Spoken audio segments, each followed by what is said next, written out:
And thanks for staying on the Joy News channel. And a reminder that we will be crossing over to the cantonment offices of the DVLA for virtual results fair. It is the second organized by the Ministry of Monitoring and Evaluation in collaboration with the Office of the Senior Minister under the Public Sector Reforms for Results projects. And also be reminded that it is funded by the World Bank under the theme promoting efficiency, accountability, and citizen engagement in delivery of selected services. The event will bring together frontline service delivery agencies, and they are the Passport Office, the Driver, Vehicle and Licensing Authority, and the Birth and Death Registry, who will take their turns to showcase the progress of implementation and measures taken to enhance service delivery. As part of the fair also, there will be a panel discussion on the topic enhancing public sector efficiency through effective delivery of frontline services by the participating agencies. So we are starting the conversation right here in our studios as we gear up to the interaction with the implementing agencies that will help bridge the results-based information gap. Winston Amwa, who is Deputy Head of Political Desk, joins me for the pre-discussion. Winston, run us through what we are to expect when the Ministry of Monitoring and Evaluation finally takes over. Well, so the Public Sector Reforms for Results project is led by the Ministry, the Senior Minister's Office. One of the key ministries in all of this is the Ministry of Monitoring and Evaluation. I know that about 2 or 3 weeks ago, there was a presentation of vehicles to these agencies. And the whole idea behind it is to ensure efficient public service delivery. Now, with assistance from the World Bank, what the government seeks to do is to ensure that, one, we improve upon public sector efficiency, and that's delivery, and also improve upon our monitoring and evaluation.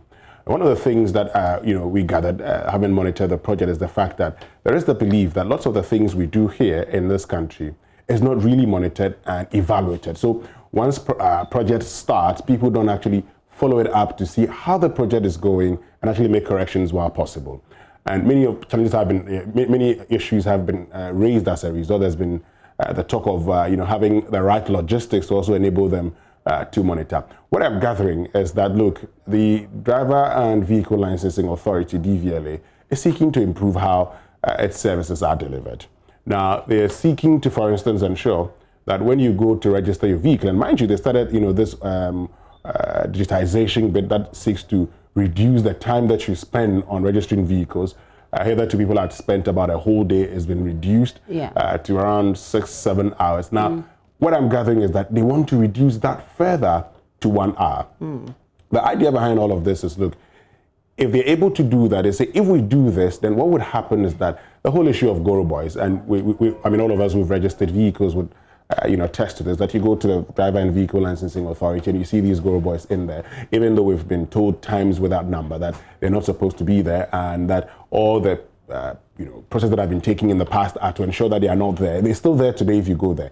But the belief is that if this digitization and this service delivery is improved from, say, 6-7 hours to 1 hour, where after filling everything you get in there, you're taking through the process real quick and you have your vehicle licensed for you, you would no longer have to resort to these persons. That's what I'm gathering from the Driver and Vehicle Licensing Authority. But that notwithstanding, this morning when we're speaking to William Savi, who's the Deputy Minister in charge of Monitoring and Evaluation, the persons were sending in messages to say, well, it takes more than that. It takes more than the day that he's talking about.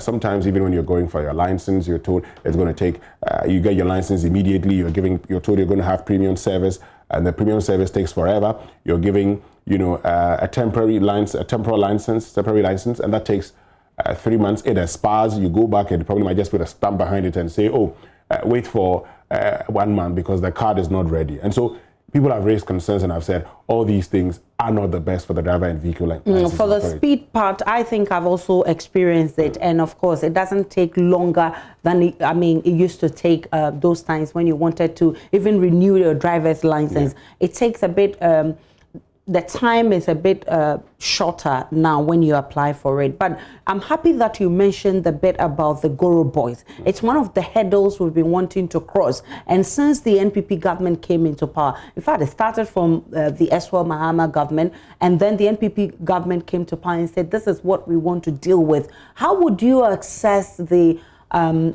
achievements, or what, in your assessment, how would you rate the success so far? Well, one of the things I normally wouldn't do is to put tag to a performance, but I think that be it as it may, as much as we have tried to get these boys out of the system, the evidence that they are still there would certainly tell you how well we've performed with that. You know, because if you set a target for yourself, you say, this is what I intend to do.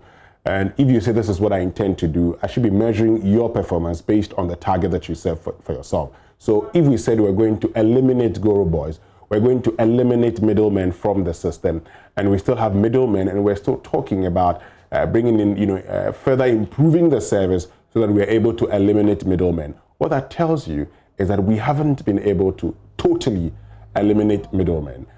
Truth is, a few times I've been to the Driver and Vehicle Licensing Authority, I haven't had to use middlemen.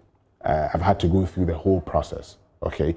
Yes, I have had to go through the whole process, but there are many who can't go through the whole process and still would resort to middlemen. How's that going to be improved? And that's how come, you know, the frontline entities, you have the Driver and Vehicle Licensing Authority today, you have the Birth and Death Registry, and you have the Passport Service. Let's just hope and see and listen to what they have and the measures that are being put in place. What I have gathered is what I've been sharing, the fact that they're looking at reducing turnaround time further to maybe an hour. And once they do that, the belief is that it would eliminate the middlemen, or Goro boys as we choose to call them. There's also a bit of the rickety vehicles still finding themselves on our roads, causing the road crashes that we are witnessing recently. We've been very loud, especially JoyNews and the multimedia group recently, to curb the road accidents we're having, especially as we're gearing up to elections and also to Christmas. I don't think we've achieved much with regards to getting rickety vehicles off our roads.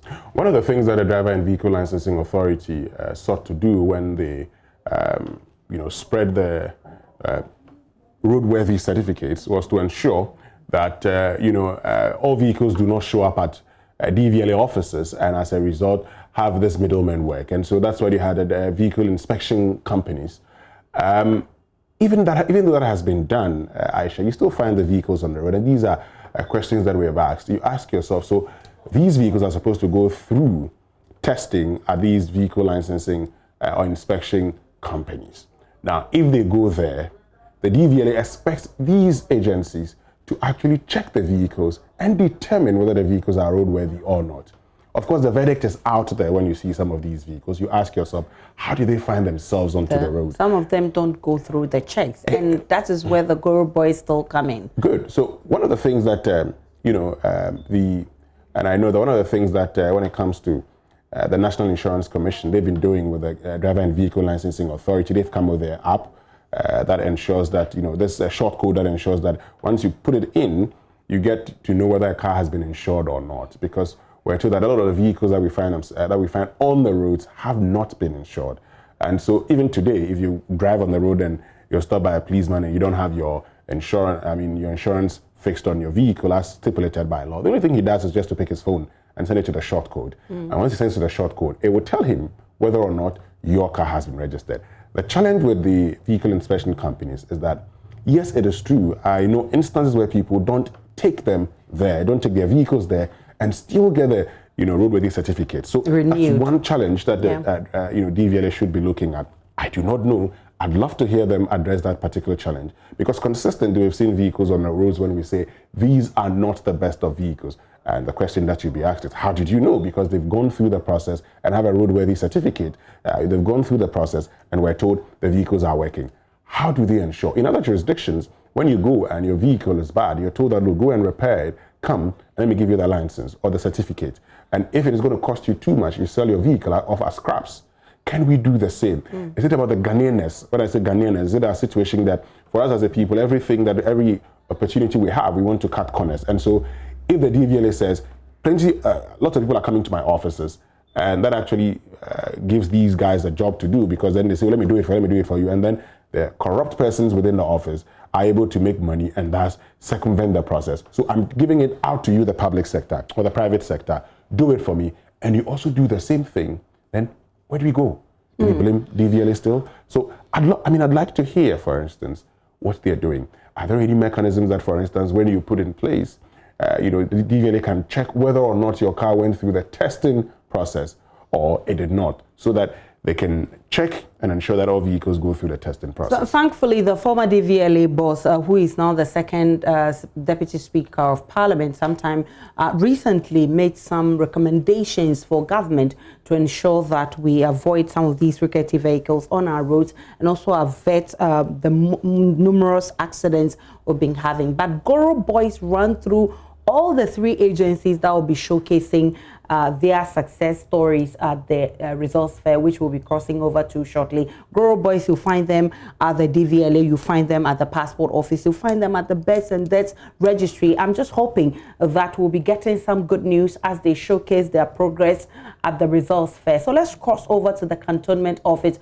of the DVLA and see what they have for us. Passports. We have the director of passports here.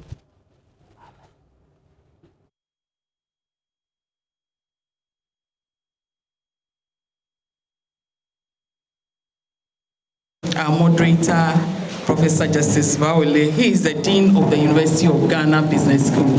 So you're welcome.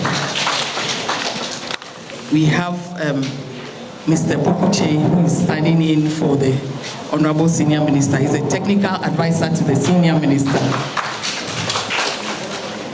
We have the Acting Registrar, Births and Deaths, Reverend Kingsley. He gave the opening prayer.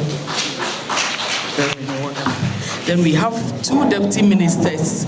We have the Honorable Deputy Minister for Foreign Affairs and Regional Integration, Honorable Mohammed Habib Tijani. He is the MP for Yendi. And then our host, Deputy Minister, Honorable Mohammed Habib Tijani. He is the MP for Yendi. And then our host, Deputy Minister, Honorable William Kwesi Safo. He is the Deputy Minister for Sabi, sorry, sir. He is the Deputy Minister for M&E. Let's give him a hand. Very affable person. The list is not exhaustive. As and when they come, I'll introduce them. Thank you very much. Thank you, Mrs. Buedu, and I'm sorry for calling you Mrs. Ado. The name is Mrs. Jemima Buedu. Now that we know who are with us, it is appropriate that we'll be welcomed officially to participate in this virtual results fair. To do this welcome address is none other than the Honorable Deputy Minister for Monitoring and Evaluation, Honorable William Kwesi Sabi, also the MP for Doma East constituency. Please welcome him with a round of applause.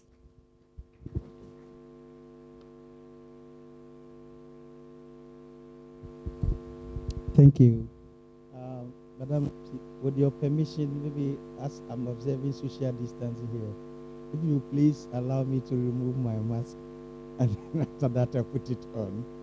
Am I allowed?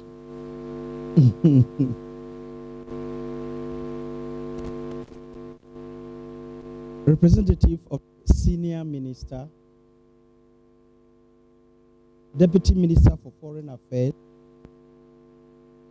CEO of PSSRP,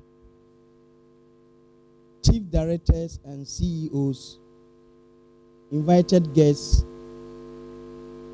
our media fraternity, ladies and gentlemen. On behalf of the Minister for Monitoring and Evaluation, I welcome you to this program. The Minister will have loved us. You are aware of the assignment he has.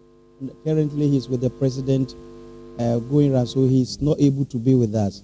And therefore, I'm representing my minister. All credit goes to him, but if I make any mistakes, kindly assign them to me as well. I'm very happy to welcome you to the second virtual results in organization of monitoring and evaluation.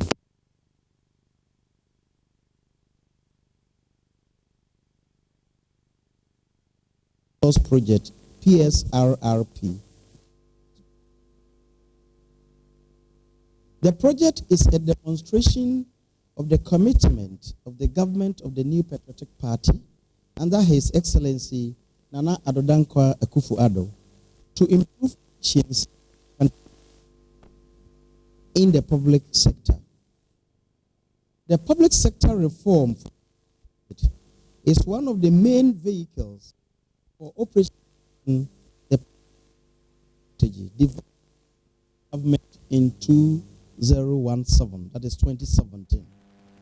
The project seeks to enhance the delivery and impact of 16 selected entities.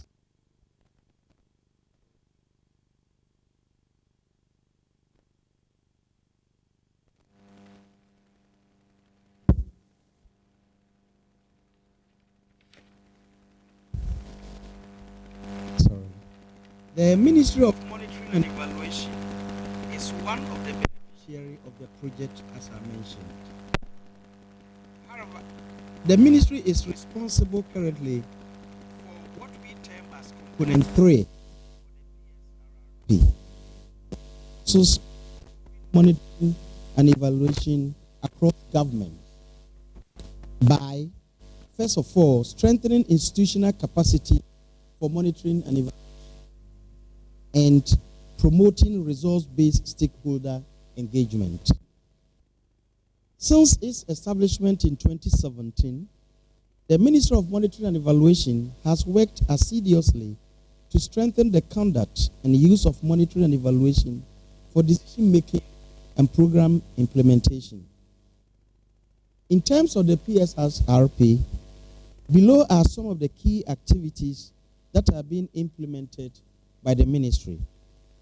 First of all, we are for the development and update of government resource framework for high priorities. This framework is the one that actually itemized and draw implementing plan for all the flash programs of the development interventions of the current government. This was done from 2017 to 2020, but it's updated yearly.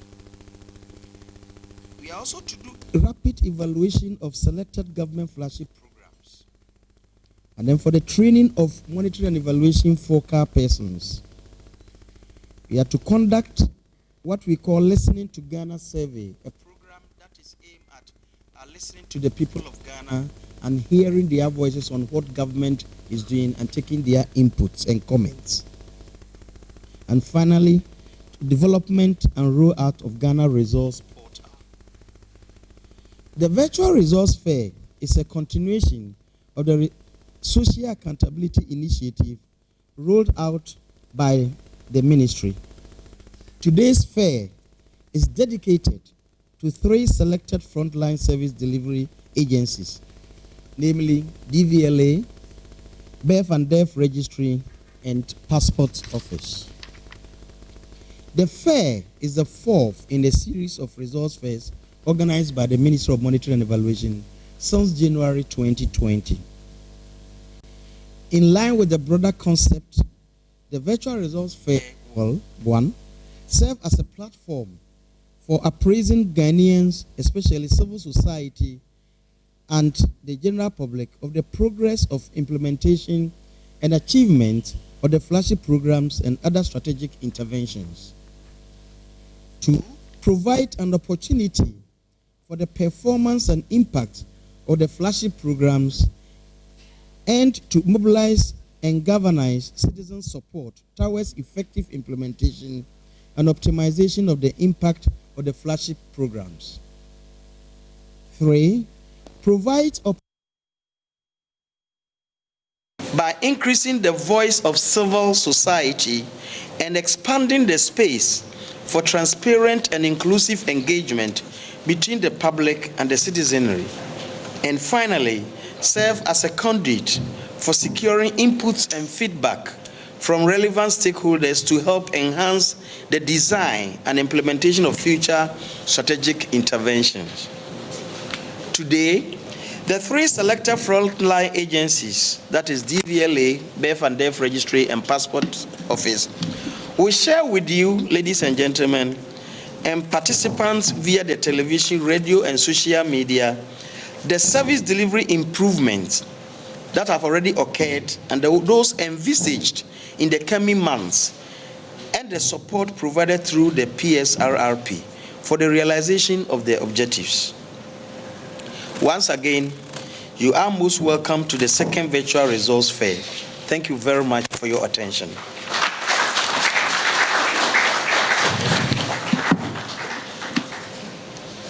Thank you very much, Honorable Deputy Minister, for those warm words of welcome to us.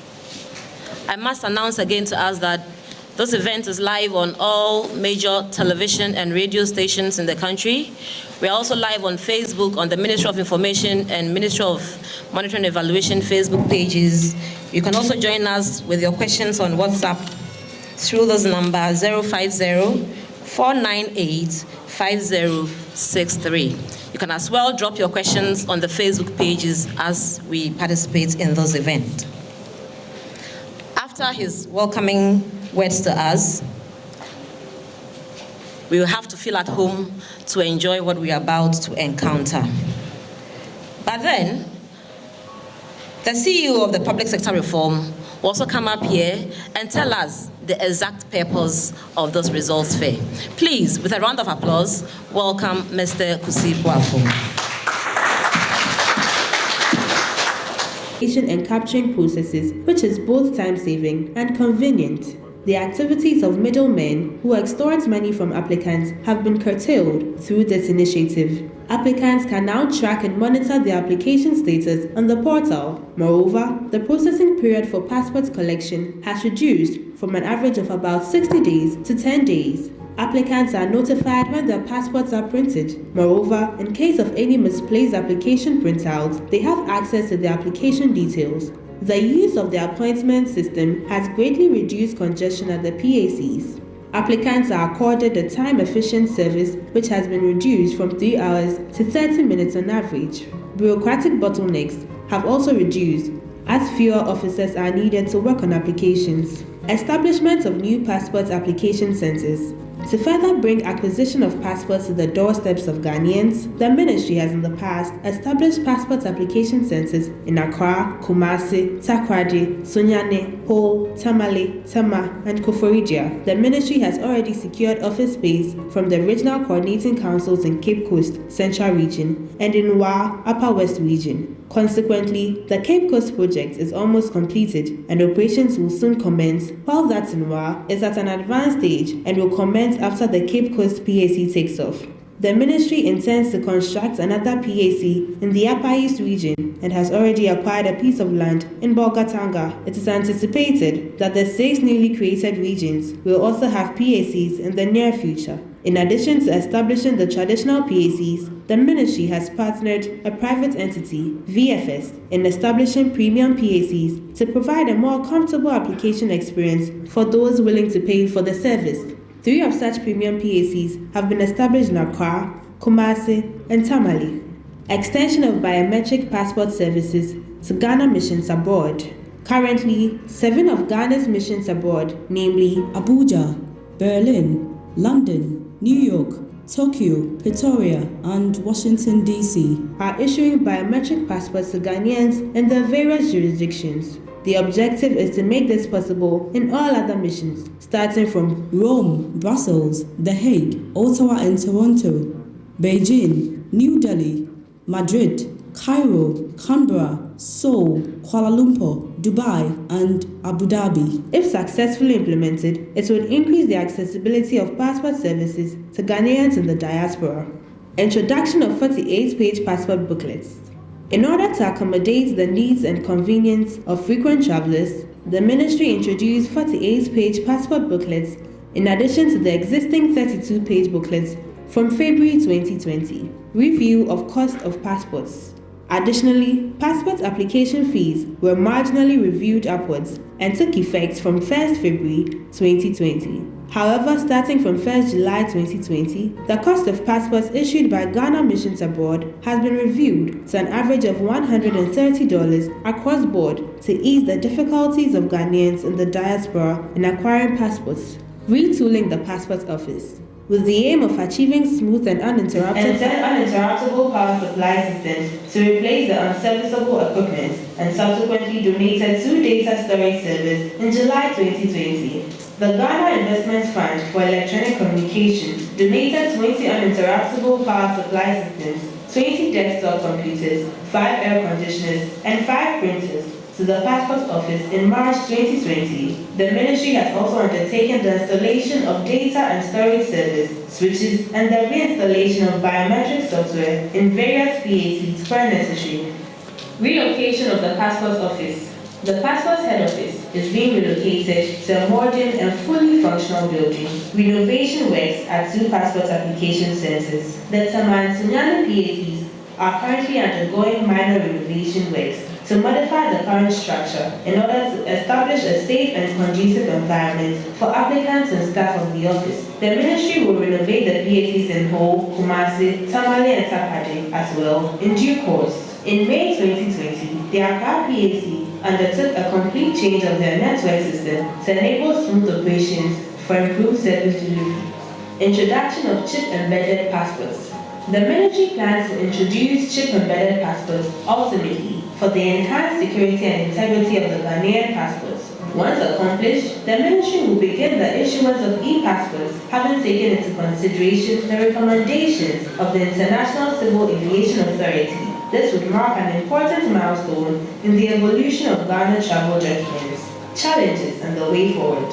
The lack of understanding of the passport application process by some members of the general public, in spite of its clarity, coupled with some difficulty in interactively engaging and addressing applicants' needs caused by ineffective feedback and communication structure, may pose some difficulty in employing this plan to its fullest capacity.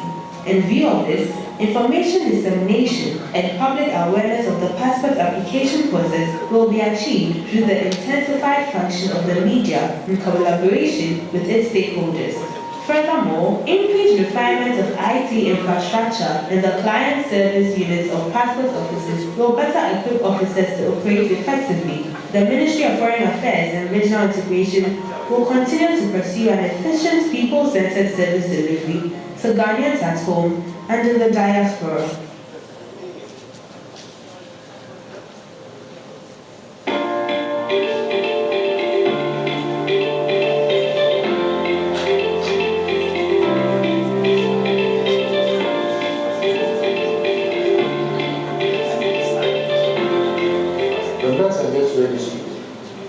As is constituted now, is charged with the responsibility of improving the registration system in order that we'll be able to register all births and deaths that occur in this country to support and facilitate socio-economic development planning, policy formulation, and identity generation for every citizen in this country. The births and deaths registry was established in 1965 after the passage of the Registration of Births and Deaths Act, the Act 301 of 1965. And this actually has been a response to the realization that we can put population statistics to use, especially for administrative uses, for generating population demographic dynamics, and also to ensure that every citizen is given an identity from the start. The registry's vision is to attain universal registration of births and deaths in this country.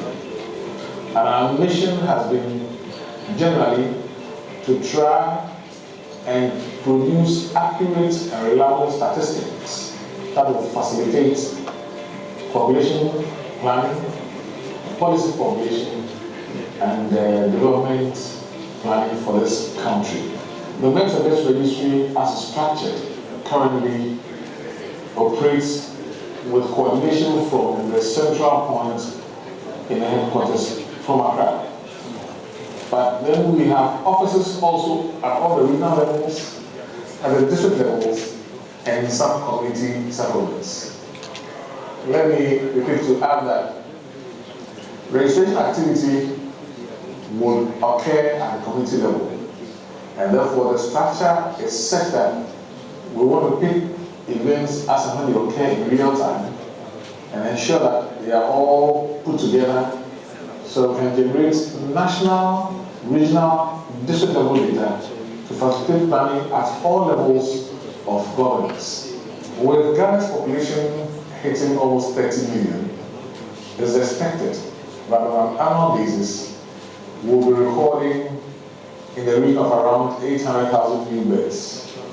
As of the end of 2019, the registry's capacity in catching up with new events was around 80%, which means we were able to register 80% of all new beds, but a very low 17% of deaths as they occurred in this country.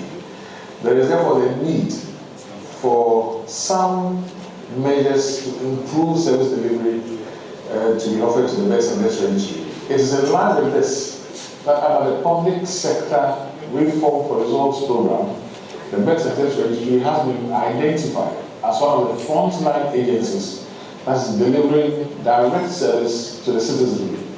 And therefore, it is important that some attention is paid to its operational aspects so that it will improve service delivery and also to ensure that public service operations in this country is enhanced.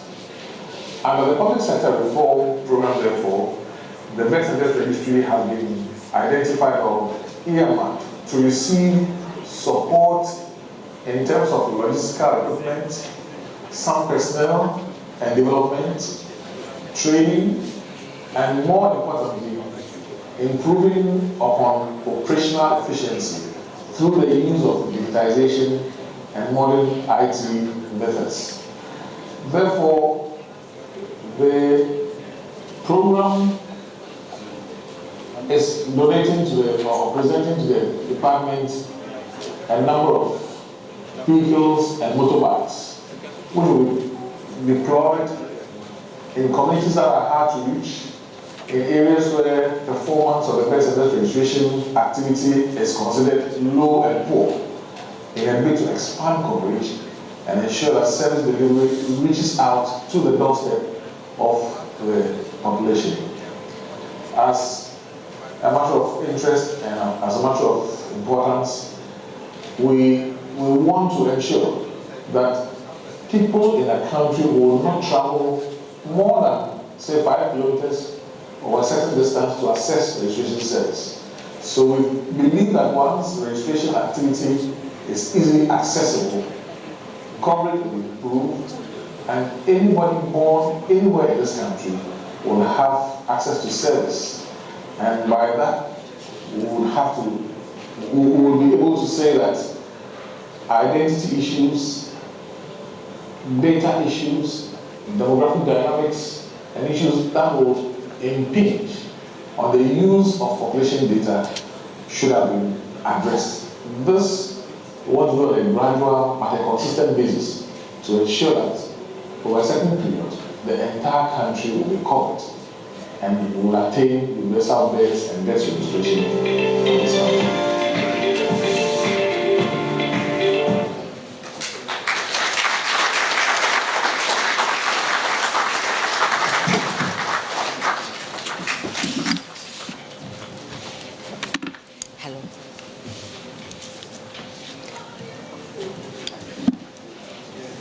Thank you very much for applauding the good work in the documentary we have just seen.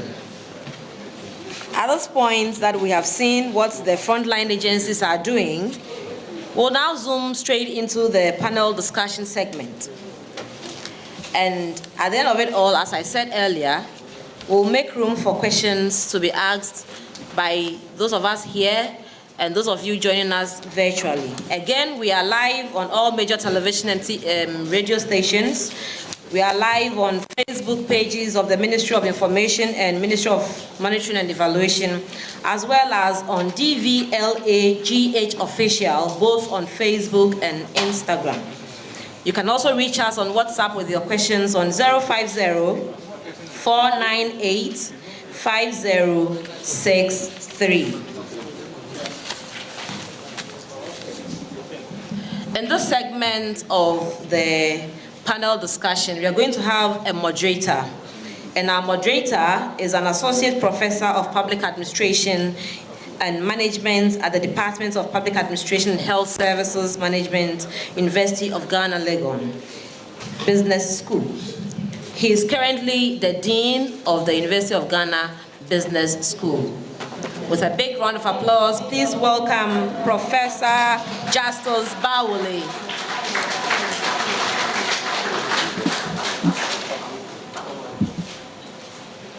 I'll quickly hand over the microphone to him, and then he'll set to work.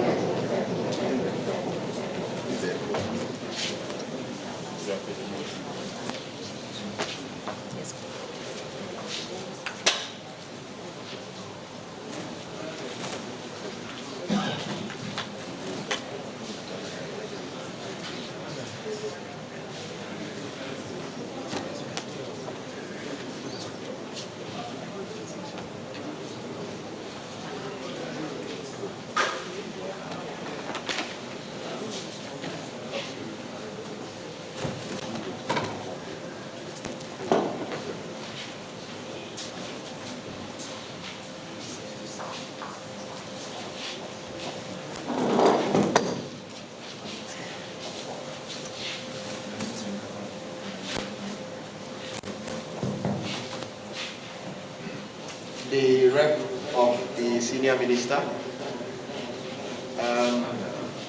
ministers, deputy ministers, I have echo. Please help me out. CEOs, all other protocols observed, ladies and gentlemen, the media, good evening. I'm excited that I'm going to be part of this conversation this evening, and I'm excited because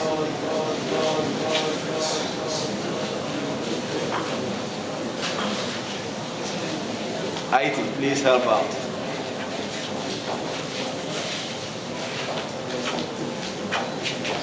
There's a lot of echo.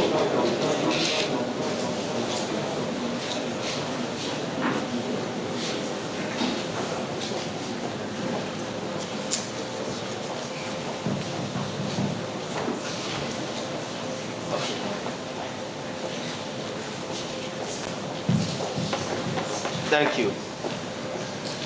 So as I said, I'm excited that I'm part of this because a couple of years ago, I got invited to be part of the drafting of the public sector reform strategy as somebody who is in the public administration and policy space.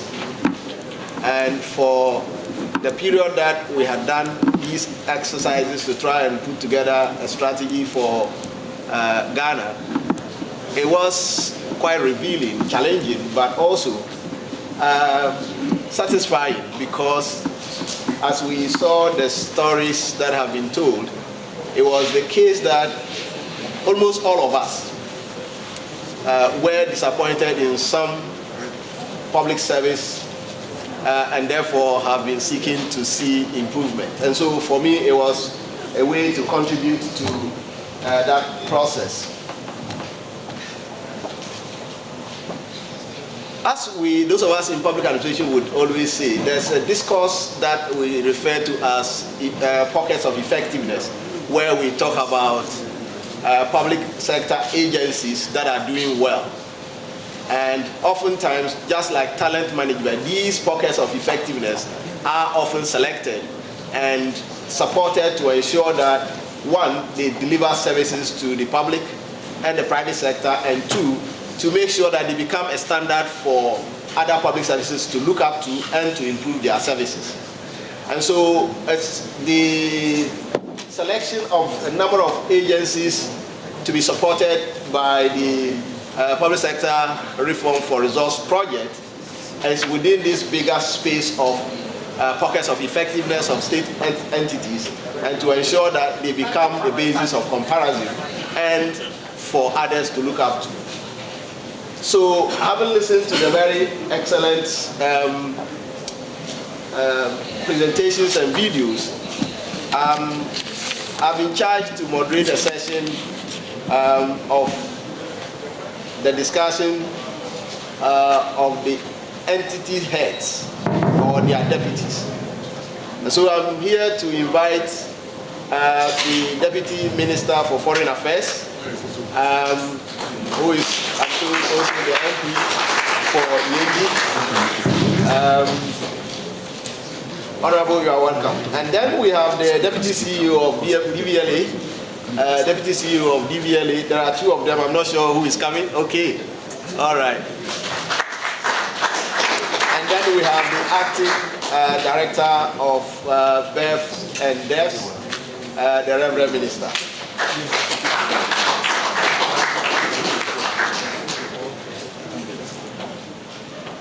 I'm sure that the conversation has been a bit exciting this evening. And when I listened to the stories, I kept asking myself, what else can I ask?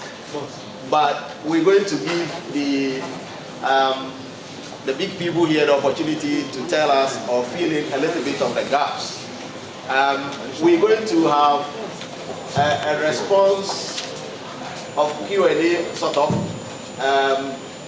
max 3 minutes per question, and then we will go around and we will come back, take 3 main questions for you. There could be follow-ups.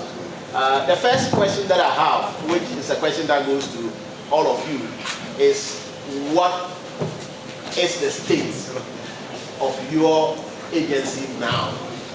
And we ask the state now, wanting you to give us a snapshot of what or where we have come from.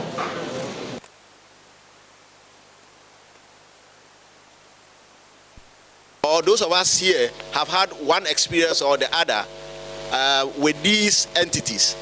And so, having told us the very sweet story in the documentary, we want you to tell us what has the situation been like and where are you now? As you do that, as I understand, there are questions already that we have received. I'm sure people are going to challenge you to what you tell us or what we have watched. But let's listen to you. Where are you now? What is the state of your entity now? In 3 minutes or less, if you may. Thank you very much. Thank you. Representative of the Senior Minister, CEOs, Deputy CEOs, all other protocols of the it is important for us to know that in our presentation, we saw something. The presentation was like where we were, where we are now, and where we are going. And this question has to be addressed as where we are now. We already heard where we were, and where we are now is what have we achieved now. It is important for me to mention a few things like we have new passport application centers established in Tema Kufridua because in 2017, before 2017, it's important for me to mention a few things like we have new passport application centers established in Tema Kufridua because in 2017, before 2017, we had 7 packs, that is 7 passport application centers. Now, we have increased it by 5. Kufridua, Tema. Then we have the premium centers in Accra here, Kumasi, and Tamale. And we are about opening 2 new centers in Cape Coast and Wa. In respect of decentralization of passport operations, it is important for us to also know offices have been secured from the regional coordinating councils, including Bolga and the new regional capitals, for us to put up our own facilities in those areas. Now, let me also talk about enhancement of service. All passport application centers are now fully migrated into the online passport platforms. Hitherto, we had only Accra PAC, or Accra Passport Application Center, that was on online services. But we now have all our passport application centers on online services. Now, we also have our turnaround time for passport acquisition in 21 days for standard and 10 days for express service, instead of the previous 3 months and 1 month for both ordinary and passport booklets. We have also increased the validity of passport from 5 to 10 years. This is where we are now. And I also want to add that modern and fully functional passport head office is under construction, and I'm quite sure that in the next 2 weeks, it will be handed over to us, and operation may start by the close of the year. Thank you. Thank you very much. Honorable Deputy Minister, let me give you a quick follow-up. What's the level of service efficiency between the premium service centers and the regular service centers? Because as we let me leave you to answer. Sorry. Thank you. For the regular services, it will still take, like I mentioned, between 10 and within 2 weeks. But for the premium, sometimes you can get it within 5 days or even 3 days.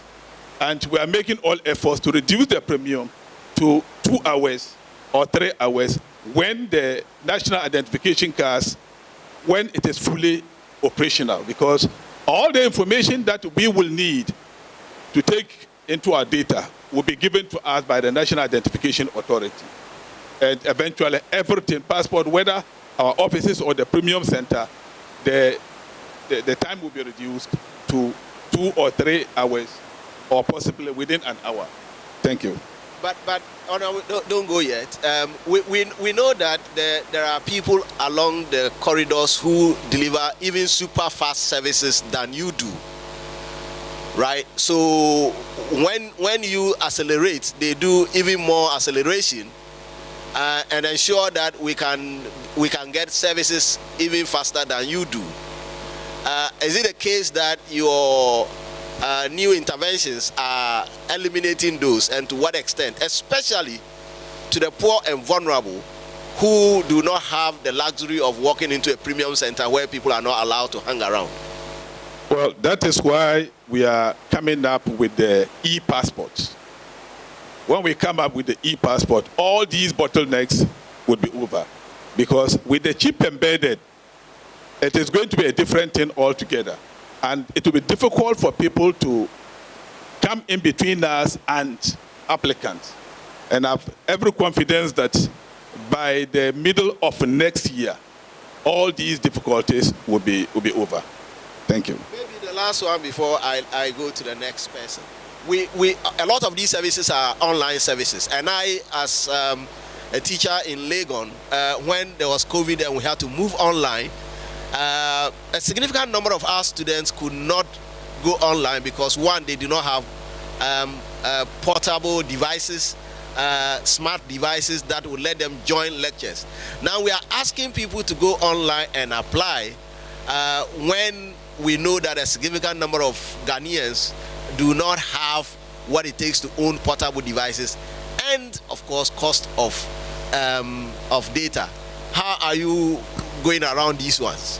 Thank you. We are encouraging a lot of business people to move in to assist, set up secretariat or set up other offices around passport offices to assist people who cannot do that to also be part of the system. Thank you. Thank you very much. I have to say that, I get the sense that there's going to be a form of licensing of these service providers, because one of the problems you would often get is that if nobody controls them, then rather than provide a particular type of service, they gradually take over the services that you intend that they do not provide. That is exactly what we are doing, except that we don't want people to add the cost of going through that to the cost of passport, so that they will say, oh, prices of passport or the cost of passport has gone up because I went to this service center and I was told to pay 200 cedis or 20 cedis or 50 cedis for going through online processes to fill my passport. But we are in talks with some of these business centers so that they will do it with some kind of regulation. Thank you very much, sir. Can I have you pass the micro? Okay, there's a microphone there. Thank you very much, Deputy CEO. I saw how you were smiling to my questions, but I have the same questions for you. In a very short response, where are you? DVLA. Thank you, Prof. Good evening, ladies and gentlemen. I stand on all existing protocols. Before I answer the question, I would like to express apology or put across the apology of my chief executive for his inability to be here with us. He had an emergency and he had to attend to it. Thank you for the question. Before I talk about where we are, I think it's important that we take a step back to look at where we have come from just briefly. As we saw in the documentary, the DVLA of old, I would say, was plagued with a lot of problems. In 2017, when this current administration took over, you would only recognize DVLA by 3 words: guru, corruption, and extortion. These were words that no one would have wished that it would be associated with any entity that they heard it. So the authority set out to do 6 things, having been confronted with such a situation right from the onset. Indeed, in 2017, on the day that our premium center here was being launched, there was a broad headline in one of the dailies. DVLA is one of the most, in fact, the most corrupt public institution in the country. And this was a publication by GII from Ghana Integrity Initiative, from a survey that they conducted. Closely following DVLA was the passport office. So we met a bad situation. I acknowledge that previous administrations had tried to turn around the fortunes of the authority, but perhaps we needed to put in more verb and also to redirect our focus.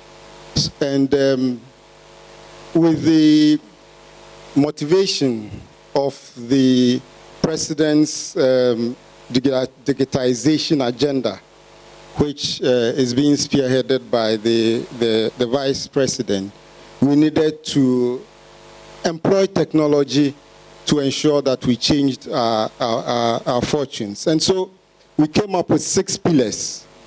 Image upliftment, which was very necessary.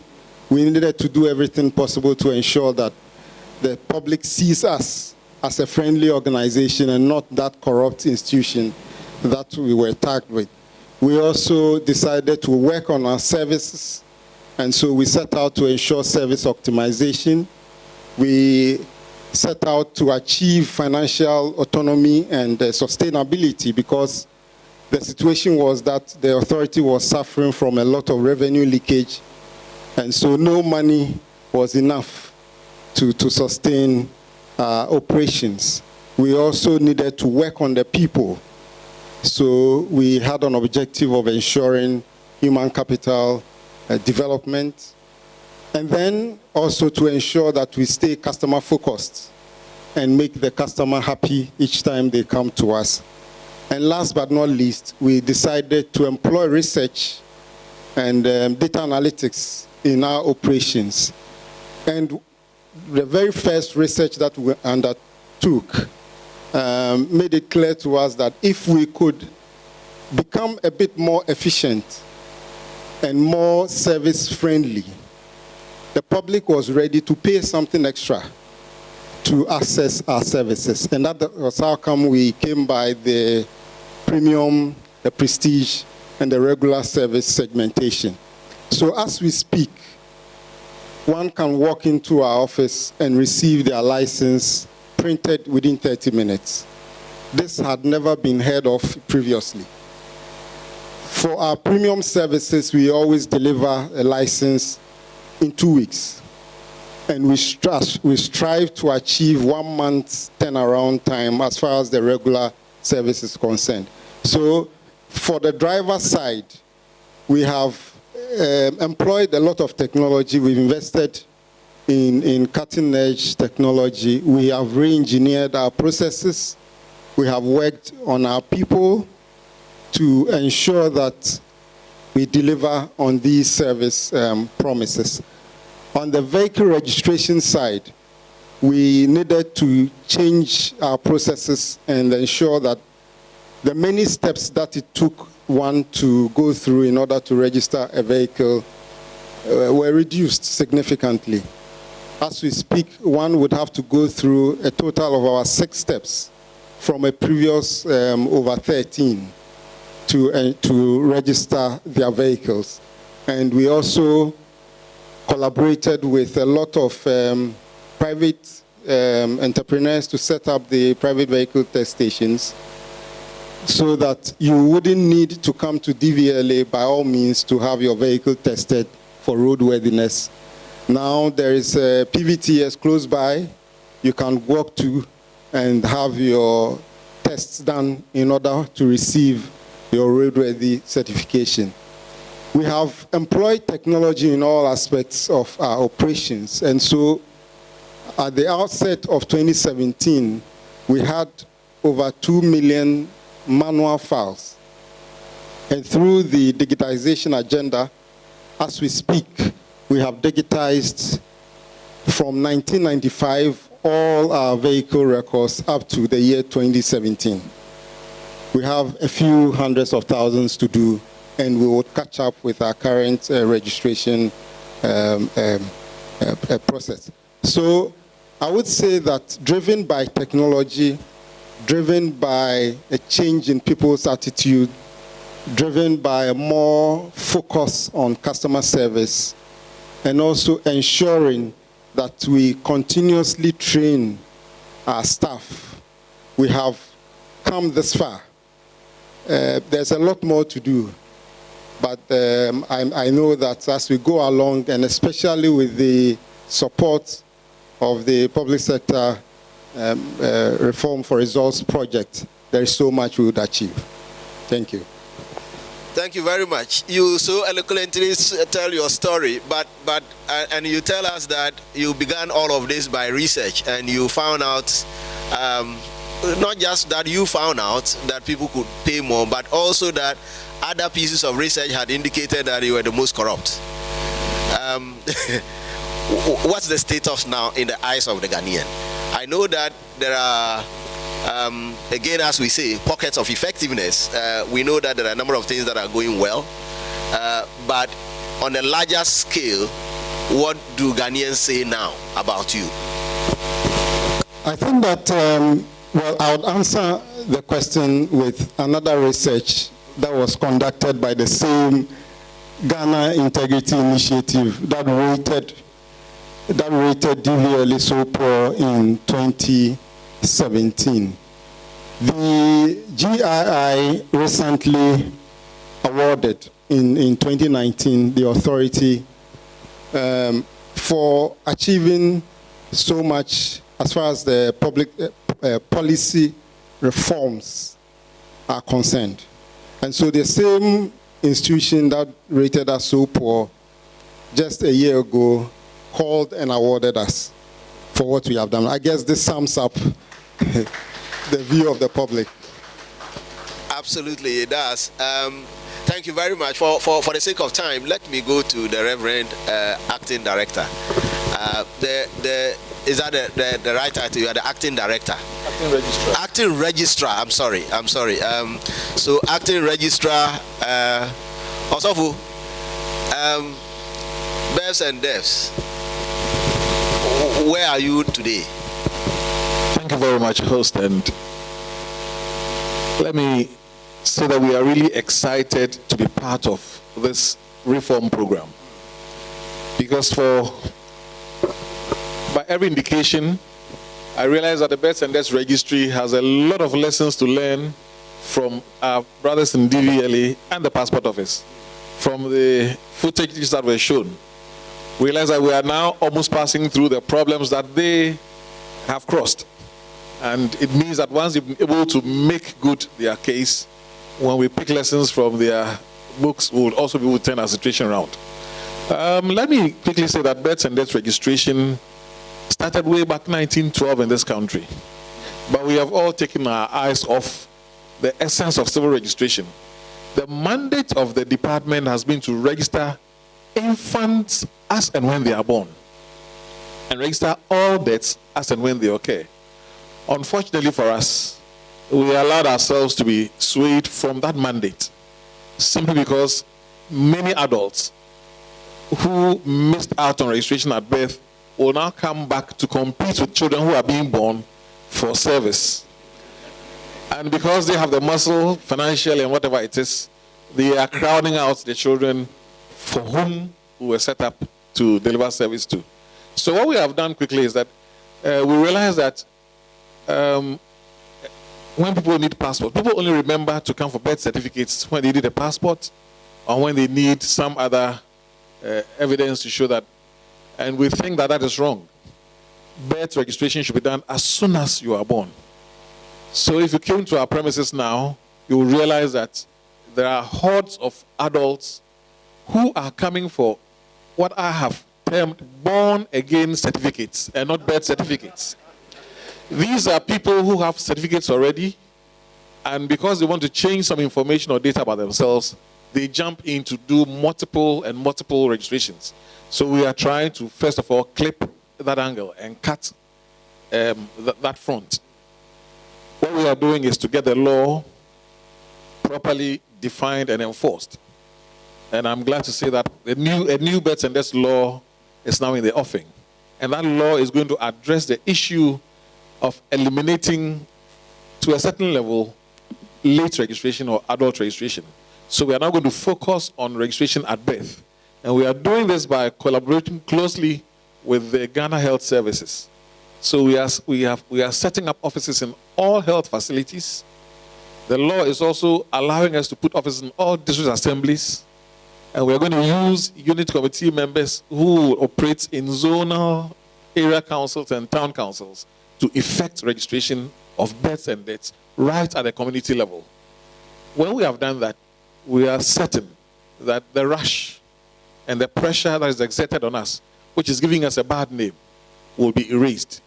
The births and deaths registry actually has not had anything by way of funding to boast about. Although we generate some revenue, we are not able to retain a percent of what we generate. And for that reason, we are starved of funds that we will need to develop our facilities. Therefore, we are really grateful that we are coming on board this reform project, and with the support that we are going to receive, which will help us automate our systems. From 1912 to close to 2008, everything was paper-based and manual.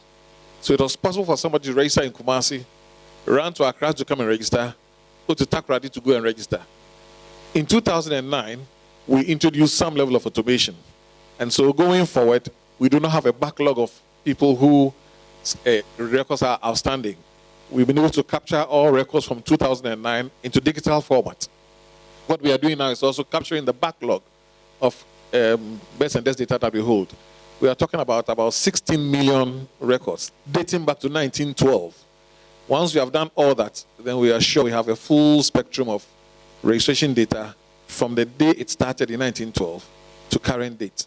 Once we do that, we now link our service with Passport Office, with the National Identification Authority, the Ghana Health Service, so that we share a unique identity number from birth to death. So we have a lot of work to do and a lot of catching up to do.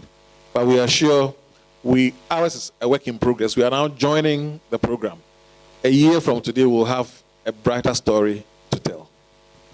Indeed, there will be a brighter story to listen to.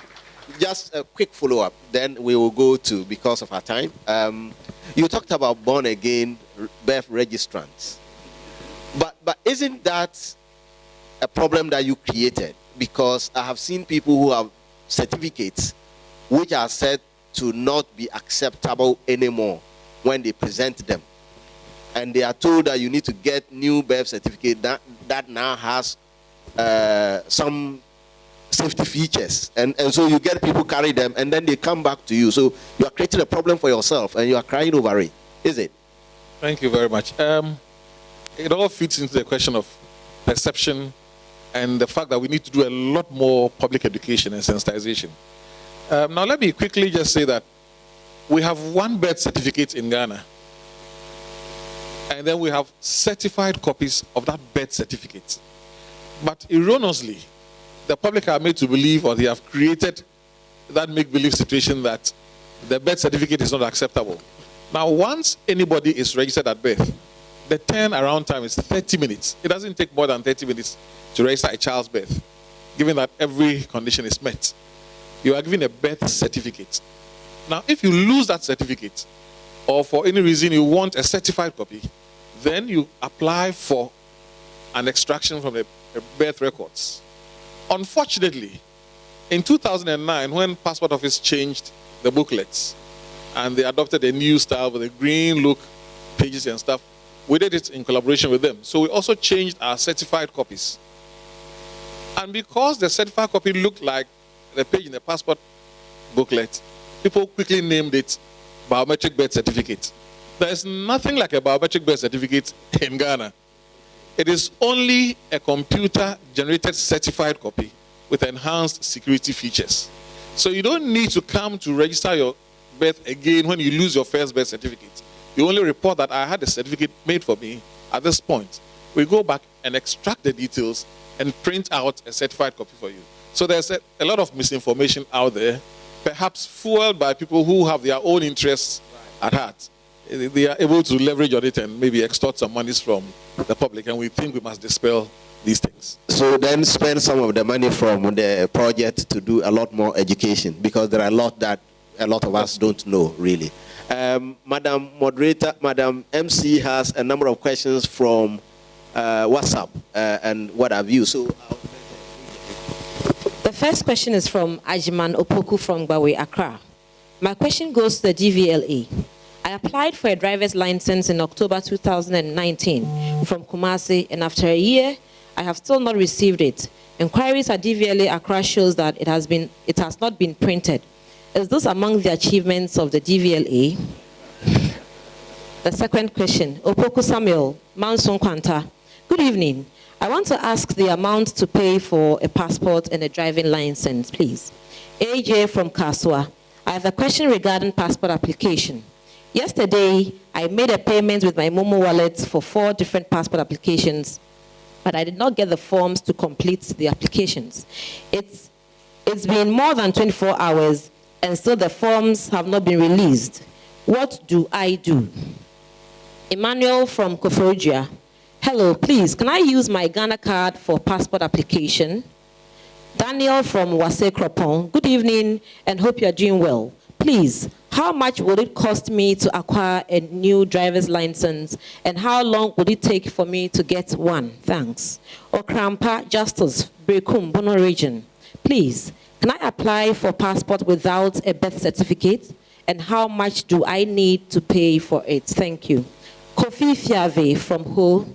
I want to know why the government is not supporting the youth who are less privileged with free birth certificate registration. We need the help of the government in this situation. Thank you. Daniel Ejay Labi Takrade. Good evening. I commend the government for the good job done so far. Please, I renewed my driver's license last December and was issued with a temporary card to be issued with a new plastic card in 3 months. I have been to the DVLA office at Takrade several times, but till date, I am told the new card is not ready. May I kindly know how long it takes to print out the new cards? Thank you. And these are also from WhatsApp. DVLA, what steps are you taking to popularize your digital services in the form of educating drivers on how to access the digital services? The other one is to birth and death. My birth certificate, which I took about 40 years ago, bears my credit according to the day of the week I was born. My baptismal certificate, which I also took about 40 years ago, bears my Christian name. Now, I want a birth certificate that bears my Christian name. What should I do? The Birth and Death Registry office is located near the sea. If they are going to digitize their operations, will they relocate their offices because of the machines they will be using? Passport office. Not all Ghanaians are ICT compliant. What steps are you taking to assist such people who walk into, say, an internet cafe to fill out forms, pay their monies online and submit, knowing that they have not been defrauded and will get the products they have applied for? Yes, please. So far, these are the questions we have. Thank you. I'm not sure whether you took your question. Oh. I did. You did? I did. Okay, so that's the passport office. Yes, exactly. So, yes. Somebody applied for a passport, a driver's license in 2019, and still hasn't gotten it. And he's asking, why is this so? The other one says, I want to ask the amount to pay for passport and driving licenses. I guess this differ depending on the service you opt for. All right. So, and then